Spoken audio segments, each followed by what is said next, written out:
ایک زمانے میں قبر کھودتے کھودتے ساتھ والی قبر کی اینٹ گر گئی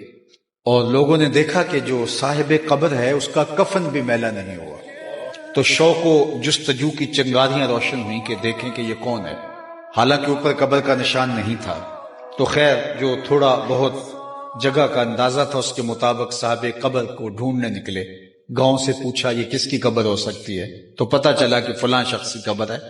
جو آج سے اتنا عرصہ قبل فوت ہو چکا ہے، اس کی بوڑھی بیوہ ابھی موجود ہے۔ تو وہ اس تک پہنچے اور جا کے کہا کہ ہم نے قبر کھودتے کھودتے ساتھ والی قبر کی اینٹ کے گرنے سے کفن بھی میلا نہیں ہوا صاحب قبر کا، دیکھا تو پتہ چلا وہ آپ کا شوہر ہے، تو ہم اس تجسس میں آئے ہیں کہ دیکھیں کہ وہ عمل کون سا کرتا تھا، تو تم ہمیں بتا سکتی ہو کہ وہ کیا عمل کرتا تھا؟ اس خاتون نے ذہن پہ زور دے کے کہا کہ میرا سادہ سا شوہر تھا، کوئی نہ عالم تھا، قرآن بھی نہیں پڑھا ہوا تھا، لیکن کوئی مجھے تو عمل ایسا یاد نہیں آ رہا، ہاں ایک عمل مجھے اس کا یاد آ گیا۔ کیا؟ کہا وہ قرآن نہیں پڑھا تھا، لیکن جب لوگ فجر کی نماز کے بعد مسجد میں قرآن کھول کے بیٹھ جاتے تو اسے بڑا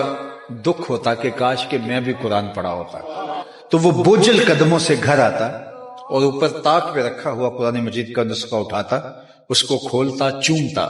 اس کی آنکھوں میں آنسو ہوتے اور ایک ایک سطر پہ انگلی رکھ کے کہتا مالک مجھے نہیں پتا یہ کیا لکھا ہے، جو لکھا ہے حق لکھا ہے۔ پھر دوسری سطر پہ انگلی رکھ کے کہتا مالک یہ بھی سچ لکھا ہے، یہ بھی سچ لکھا ہے۔ ایسے انگلیاں پھیرتا چلا جاتا اور یہی کہتا مالک یہ بھی سچ ہے، یہ بھی حق ہے، یہ بھی تیرا کلام ہے، یہ بھی سچ ہے، یہ بھی سچ ہے، یہ بھی سچ ہے۔